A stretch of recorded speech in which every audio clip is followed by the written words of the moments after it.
Assalamualaikum warahmatullahi wabarakatuh.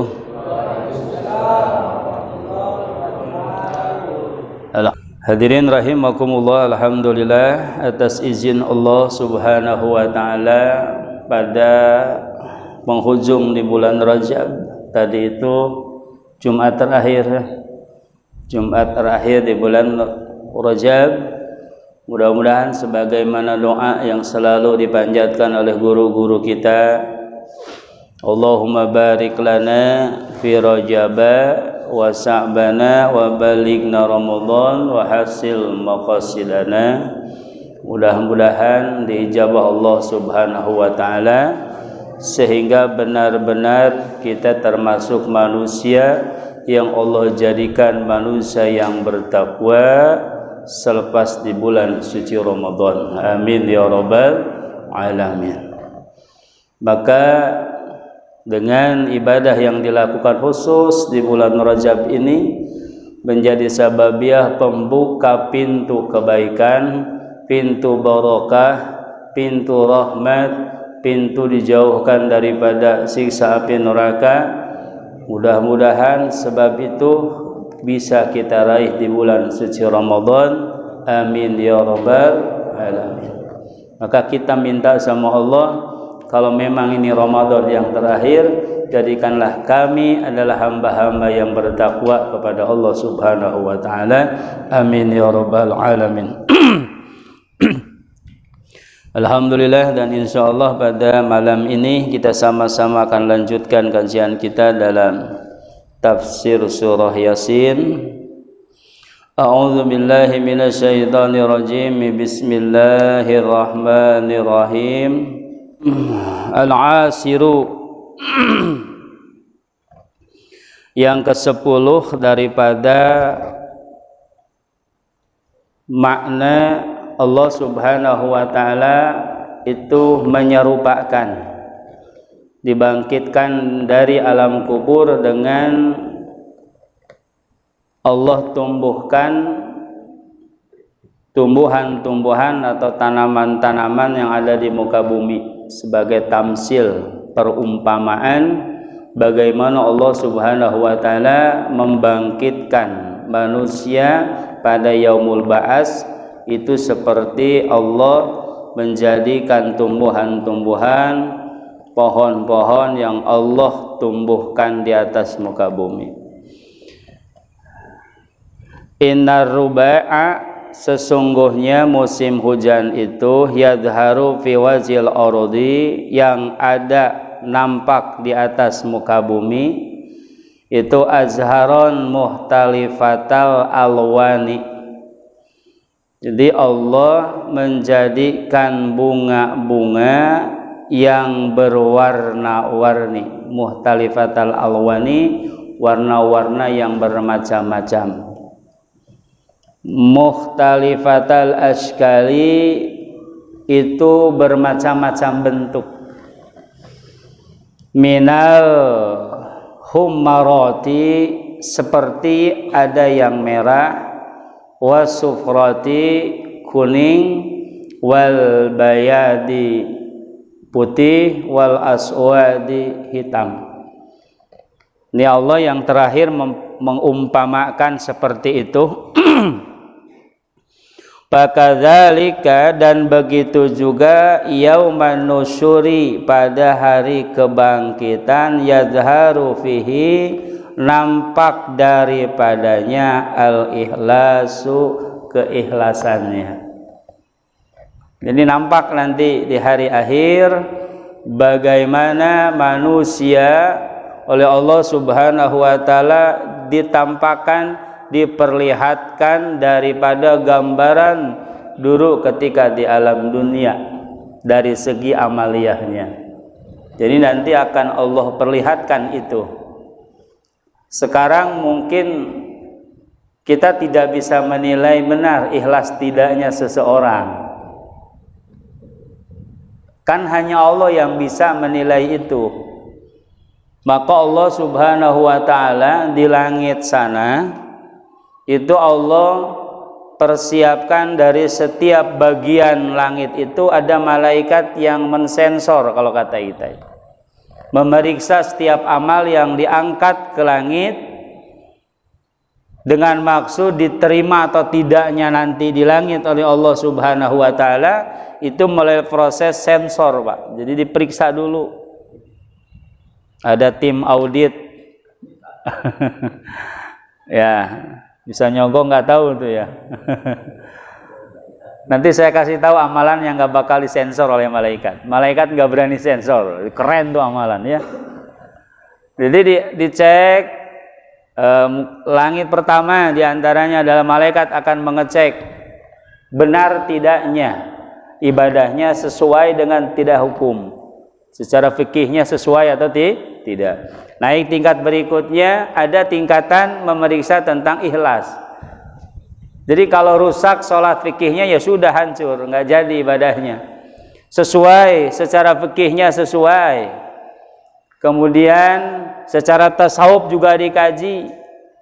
Nah, di situ dilihat secara tasawuf ikhlas apa tidak ibadahnya.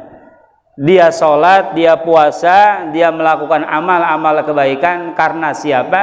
Itu nanti kelihatan. Kalau sekarang kan belum. Nah, di sana akan nampak ikhlas tidaknya. Kalau ikhlas, maka amalnya akan diterima oleh Allah Subhanahu wa taala, tapi kalau tidak ikhlas, amalnya sia-sia. Jadi ruhul ibadah, ikhlas itu ruhul ibadah. Jadi itu dilihat bersih tidaknya ibadah itu, bagaimana dia melakukan ibadah, untuk siapa ibadah itu dilakukan.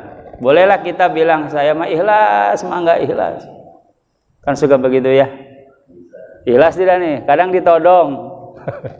Kasihan loh Pak, kalau ada orang asing nggak usah ditanya ikhlas nggak nih, ridho nggak nih, kasihan Pak. Dia lagi berusaha ikhlas tertekan. Dia ikhlas karena ditekan, berarti tidak ikhlas. Ikhlas nggak nih, San? Ikhlas. Karena ditekan. Sodakoh sama ustaznya ikhlas nggak nih? Ya ikhlas di depan, nggak mungkin tidak ikhlas secara zahir. Tapi belum tentu batin ngikut. Betul kan? Iya, mungkin di balik itu wallahu alam ada hal apa yang terkait di dalam hati perihal ibadah tersebut. Maka nggak bisa kita menilai begitu saja. Dan belum tentu juga orang yang sedekah di depan orang belum tentu riya, belum tentu ujub, siapa tahu ikhlas. Nah, bagi kita yang melihat husnudon, nggak boleh berpikir yang lain. Orang yang bersedekah, kita yang dosa, aneh. Iya kan sudah, dia mah mau sedekah teh mau diumumin, mau dilihat orang, ya gimana sih? Orang yang berbuat baik kita harus berprasangka baik dan doakan mudah-mudahan ikhlas. Kan suka begitu ya, mudah-mudahan ikhlas, bersih, Allah selamatkan dari ujub, dari riya. Itu doain. Kita bagian mendoakan. Kalau pahalanya ibadahnya diterima sama Allah, kita dapat pula kebaikan tambahan setelah mendoakan. Itu Pak, orang yang pintar itu begitu. Orang berbuat kebaikan, dia juga dapat kebaikan. Senang Pak kalau orang berbuat baik teh. Minimal itu. Minimal dia nggak berbuat baik, ketika melihat orang berbuat baik nggak senang. Ini bahaya, ini repot nih orang begini. Repot Pak, pahala nggak dapat, malah dapat dosa. Maka jadi orang itu jangan suka mau tahu. Kalau tahu, alhamdulillah, cukup aja Pak. Jadi nggak usah macam-macam nanya ini, nanya sana, repot Pak. Jangan. Itu melihat kadar ikhlas seseorang itu adalah ketika seseorang beramal murni untuk Allah, bukan untuk yang lain. Jadi dilihat efeknya itu setelahnya juga bisa dicek. Nggak usah ngecek orang ini. Saya nggak ngajak ngecek orang. Saya ngajak ngecek pribadi kita Pak. Kalau kita beramal untuk Allah, maka tidak akan ada timbul masalah Pak. Apapun itu.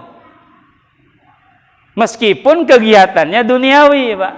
Contoh, Bapak kerja cari uang, Bapak kerja nggak dapat uang, apa yang dirasakan?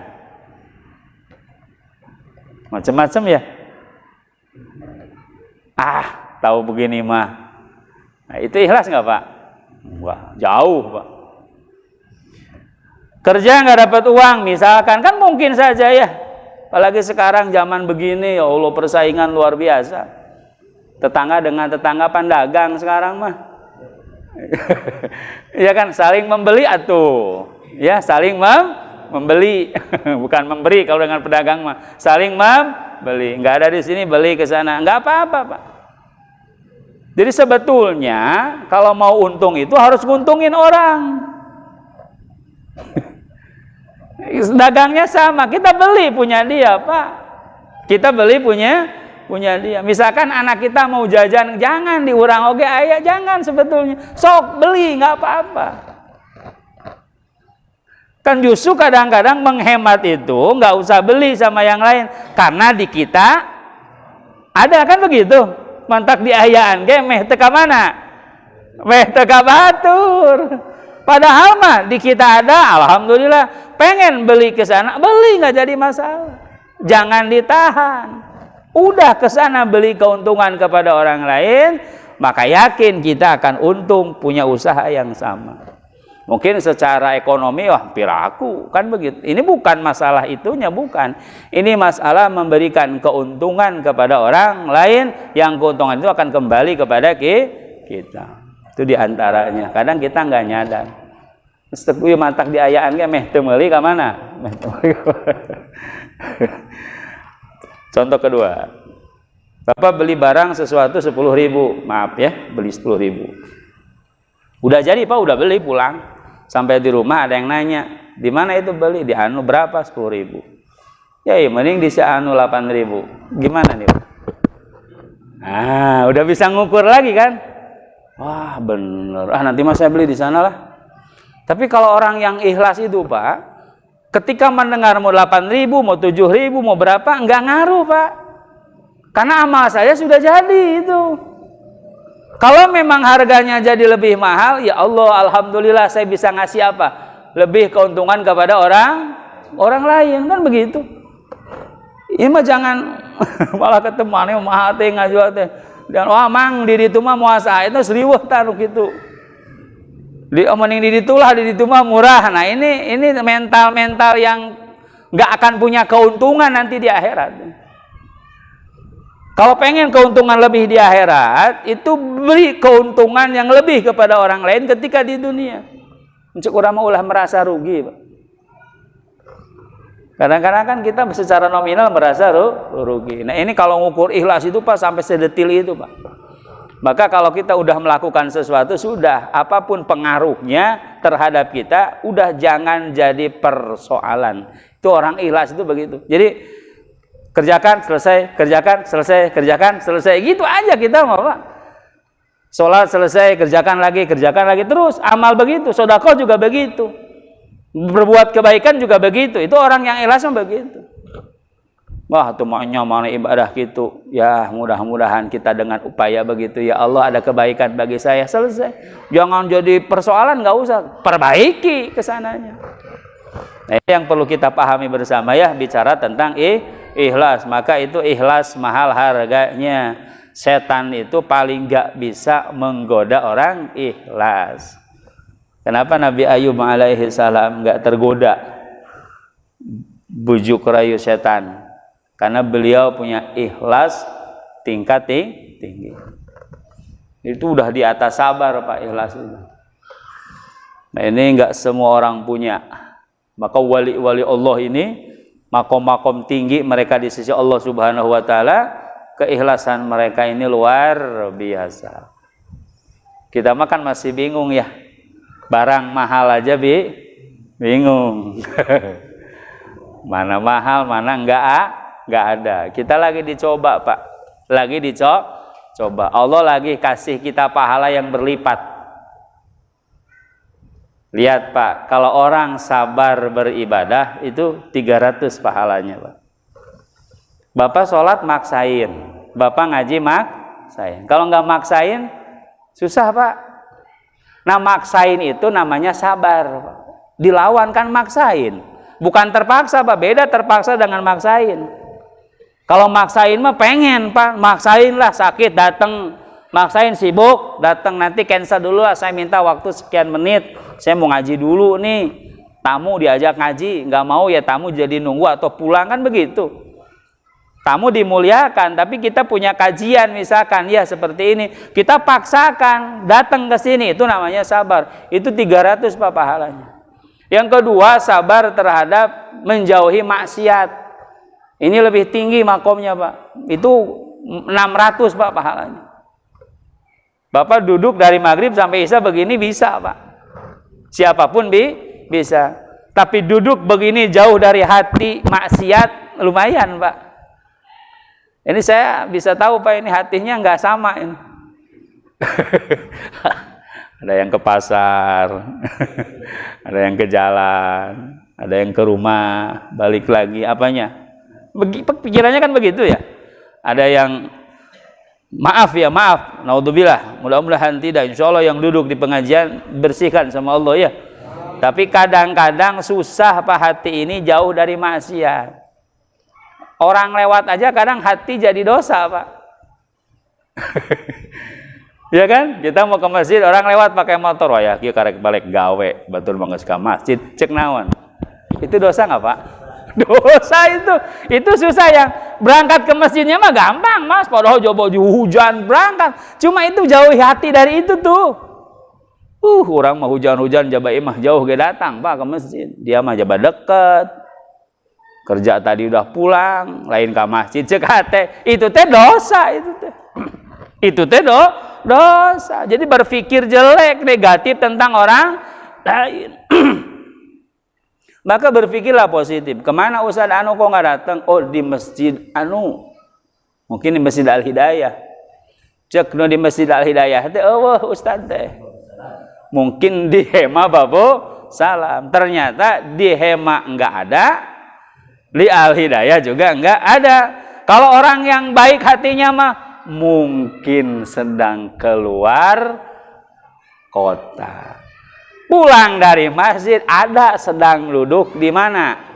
Di depan rumah. Oh, mungkin sedang sakit. Loh, kok ngerokok? Oh, mungkin menutupi sakit ya. Ada apa orang ngerokok itu nutup sakit biar nggak disangka sakit. Saya punya guru, saya silaturahmi di Tasik Sukarame. Akang alhamdulillah udah sembuh. Kenapa saya bilang udah sembuh? Karena lagi apa? Lagi ngerokok. Apa dia bilang? Kernutupan gering. Bisi ngabubungah pamajikan, aing geus ngarokok pamajikan teh bunga. Oh, si akang teh geus naon? Geus cager padahal gering. Ai urang mah batuk oge diawet. Hai we batuknya meh disangka gering.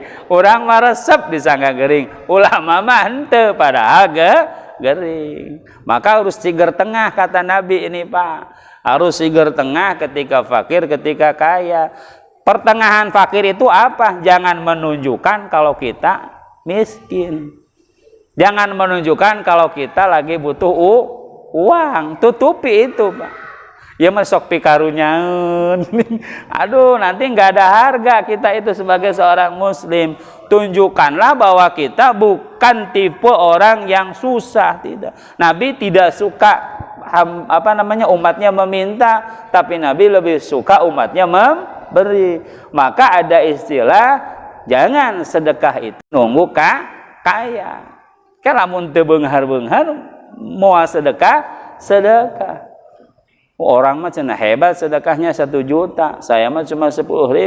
Bapak punya uang 20.000, sedekah 10.000 mah tuh hebat, setengahnya dikasih sama orang. Orang mah mungkin 1 juta hartanya ratusan juta, atuh nggak berbanding. Jadi kita punya 10.000, 1.000, duh ini buat ongkos nih nggak bisa sedekah, ya udah deh bantu bagiin misalkan. Itu kan sama sedekah juga. Jadi ada yang dilakukan dengan niat bersedekah. Nah, itulah orang-orang yang menunjukkan bahwa dirinya adalah bukan orang yang tidak mampu, bukan seorang peminta, tapi dia melakukan sesuatu. Tapi kalau ada yang memberi, terima. Nah, ini adalah bagian daripada tugas kita memperbaiki amaliyah kita. Yang ketiga itu ada yang disebut sabar terhadap musibah, Pak. Sabar terhadap musibah mah ini 900 pahalanya, lebih besar. Maka udah 4 tahun atau 3 tahun sekarang kita ya. Sekarang katanya ada penyakit baru namanya Omikron. Itu namanya ya. Ya artinya penyakit. Kita sabar menghadapi itu.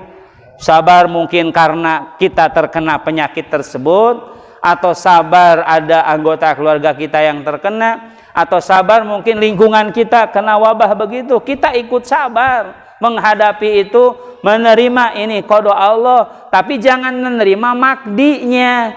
Qada Allah kita terima, tapi makdinya qada itu jangan diterima. Contoh, bapak dikasih sama Allah sakit, ridho Pak ya? Karena yang ngasih sakit siapa? Allah. Tapi jangan ridho kita sakit, maka berobat, gitu maksudnya.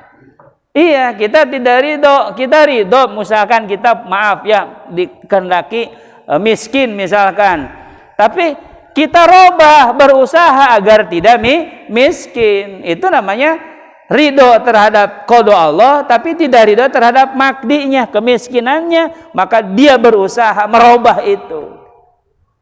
Jadi bukan berarti diam, tidak merubah.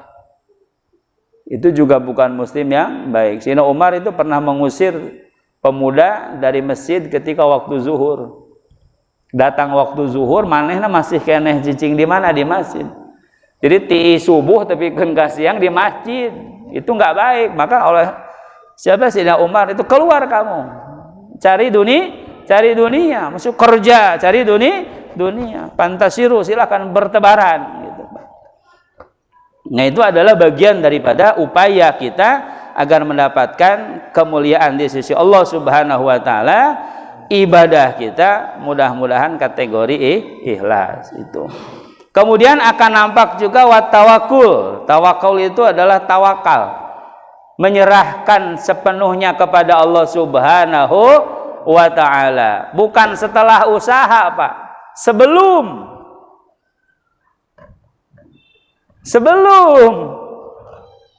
ayo mah nges udah nggak ada upaya lagi lah, nges tersanggup, udah deh tawakal ya sama Allah. Itu mah lain tawakal, saudara, menyerah gitu mah. Nggak boleh menyerah. Tawakal itu dari awal. Jadi diserahkan kepada Allah Subhanahu wa fawwidu amri ilallah, kami pasrahkan seluruh urusanku kepada Allah, maka beres urusan itu. Ari ieu mah di pikiranku sorangan, belum diserahkan kepada Allah, geus liar we. Geus tawakal lain mah ka Allah, enggak. Jadi dari awal itu tawakal itu sampai akhir, sampai itu selesai.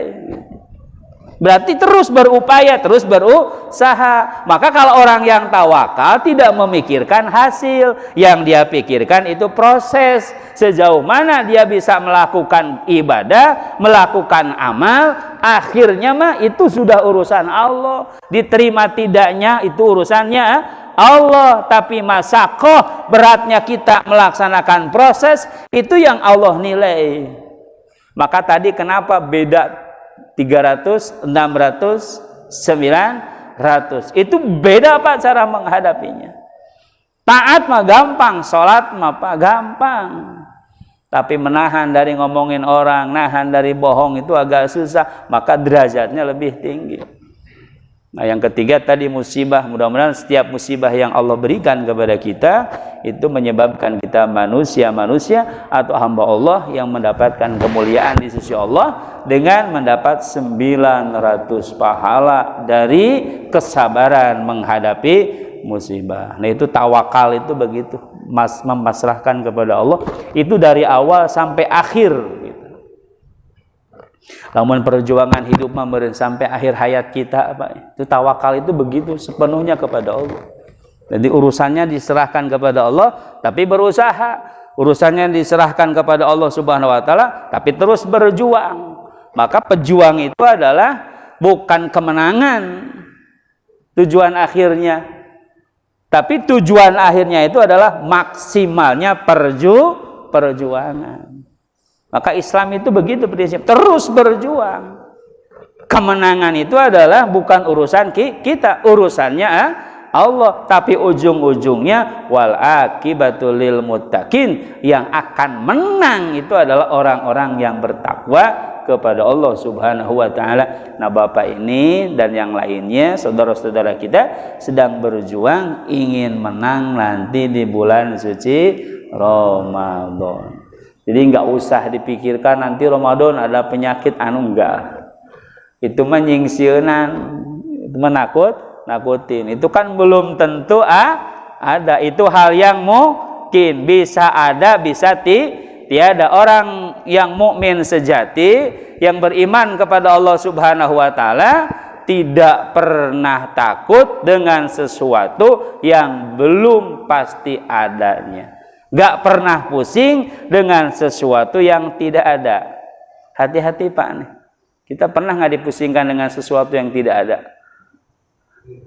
Sering ya, pengen anu. Nah, itu dipusingkan oleh sesuatu yang belum ada. Itu mah kalau memang bagiannya dapat, kalau tidak nggak jadi masalah. Ini mah dipikirin takutnya jadi hubudunya Pak. Ini bahaya.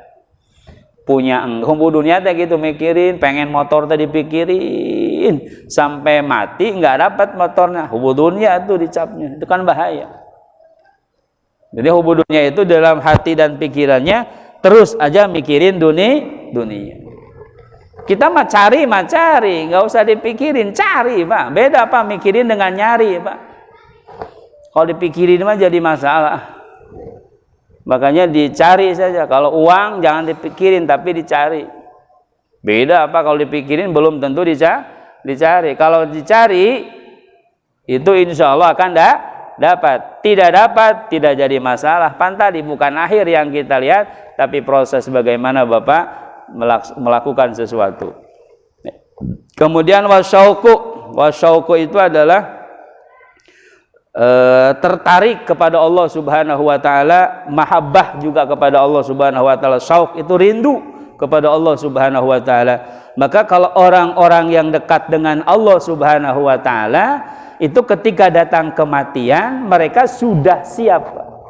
Maka kenapa Bilal bin Rabah itu sampai menegur keluarganya yang menangis ketika beliau akan meninggal dunia.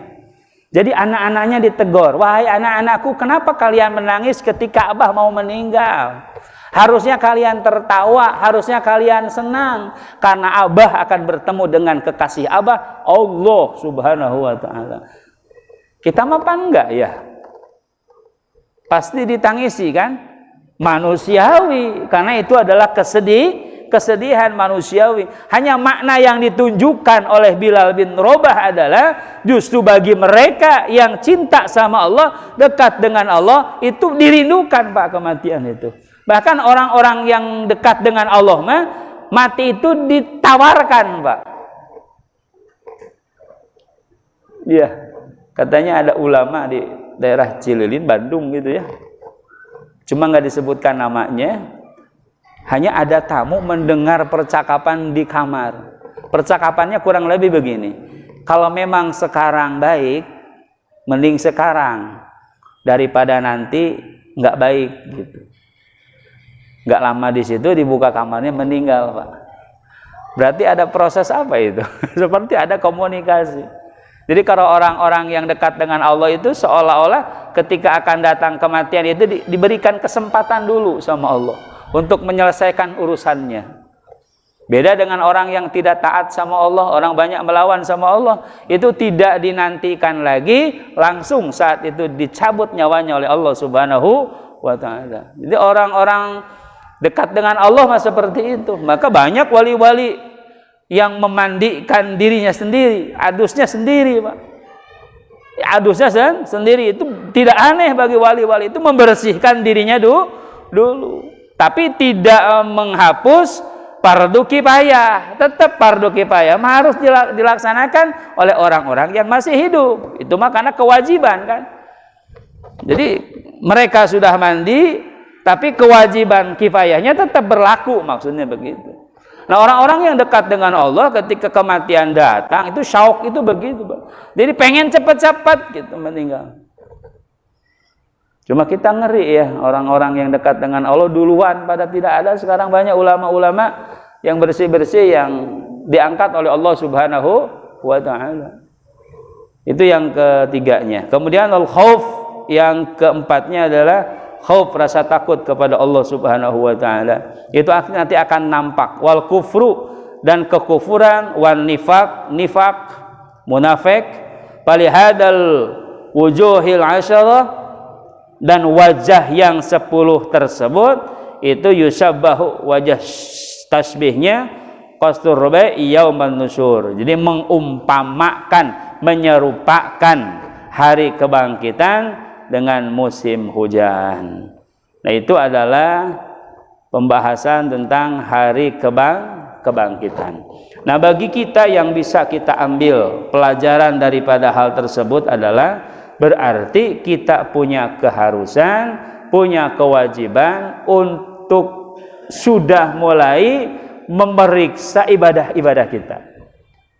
Kalau tidak diperiksa oleh kita, maka khawatir, Pak, ibadah yang sudah dilakukan itu ditolak sama Allah, kemudian khawatir ibadah yang akan kita lakukan itu dilakukan hanya begitu saja.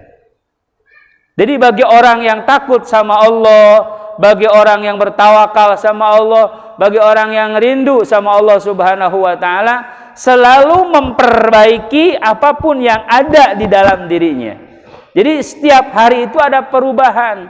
Artinya kita punya keharusan membersihkan hati kita dari penyakit-penyakit hati, membenarkan anggota tubuh kita dari amaliyah-amaliyah ibadah. Begitu juga lisan kita itu sudah diperbaiki, sudah diarahkan untuk senantiasa basah untuk zikir kepada Allah. Nah, ini kan menjadi pemikiran bagi kita. Jadi jangan sampai kita punten Pak ya, monoton. Gitu ibadah itu. Itu juga bagus, Pak. Stabil artinya ya. Tapi kalau tidak diperhatikan, tidak ada keinginan untuk merubahnya, itu khawatir termasuk ke dalam amaliyah yang uzub. Uzub itu merasa amalnya benar. Jadi dia tidak butuh diperbaiki, tidak butuh pertolongan Allah. Padahal ibadah jadi tidaknya itu tergantung kepada pertolongan Allah Subhanahu wa taala. Maka kalau kita sadar ke sana, maka sholat akan diperbaiki, maka puasanya akan diperbaiki, kemudian ibadah-ibadah yang lainnya pun akan diperbaiki selama hidup, Pak. Jadi tidak ada batas. Maka seorang ustadz sudah punya titel ustadz, seorang kiai sudah punya titel kiai misalkan, itu tidak berhenti sampai di sana. Ustadz tersebut, kiai tersebut harus terus mencari ilmu. Mencari ilmu merupakan bukti memperbaiki amal. Seperti zikir, Pak, sebagai penutup. Seperti zikir, kita ini zikir kepada Allah Subhanahu wa taala, mengucapkan kalimat la ilaha illallah dengan ikhlas, maka 4.000 dosa dalam satu qaul itu diampuni oleh Allah. Tapi kalau begini bagaimana, Pak? Setelah dia berzikir, pulang ke rumah melakukan kemaksiatan, itu habis pahalanya, Pak. Apakah kita akan bisa seperti itu? Zikir, hapus dosa, dapat derajat, dapat kebaikan, dihapus lagi sama Allah kebaikannya karena melakukan dosa. Apa akan terus berputar seperti itu? Saya kira tidak. Nah, cara untuk menjauhkan ibadah kita dari maksiat, satu-satunya cara adalah mencari ilmu. Karena dengan mencari ilmu akan ketahuan, Pak. Ibarat ronsen, Pak. Kalau tubuh ini ada yang sakit, terus nggak tahu di mana sakitnya, diapain? Di ronsen mungkinnya dilihat bagian mana yang sakit. Kalau ngaji, maaf Pak, kalau ngaji kita kesinggung, berarti di tubuh kita ada yang apa? ada yang salah atau sakit. Maka sebetulnya Ustaz, kalau ngaji terus kesinggung itu sebetulnya bagus, Pak. Berarti ada efek terhadap diri. Berarti itu yang perlu kita soroti, itu yang perlu kita perbaiki. Coba Pak, mohon maaf, kalau tidak ngaji kemudian ada yang salah di dalam diri kita, bagaimana cara kita mengeceknya? Makanya dengan pengajian, oh iya, ternyata sholat itu ini yang harus saya betulkan. Tidak sedikit Pak ya, orang yang sudah usia lanjut tapi sholatnya masih ada perkara-perkara yang belum dia perbaiki, padahal itu salah. Itu bisa ditemukan di mana? Di majlis ilmu seperti ini. Nah, mudah-mudahan setiap kajian yang kita ikuti, sekecil apapun, itu bisa kita mengambil faedah daripadanya, baik itu ilmu fikihnya, ilmu tauhidnya, ilmu tasawufnya, kemudian kajian-kajian yang lainnya, itu bisa berakibat baik kepada diri kita, sehingga setiap ibadah yang kita lakukan mudah-mudahan bisa menuju rahmatnya Allah Subhanahu wa taala, dan rahmat itulah yang akan menyelamatkan seseorang ketika di akhirat kelak. Amin ya rabbal alamin. Itu saja mungkin hadirin yang bisa sampaikan pada kesempatan yang berbahagia ini. Mudah-mudahan ada manfaatnya. Kurang lebihnya mohon maaf. Terima kasih atas perhatiannya. Wabillahi taufiq wal hidayah. Wassalamualaikum warahmatullahi wabarakatuh.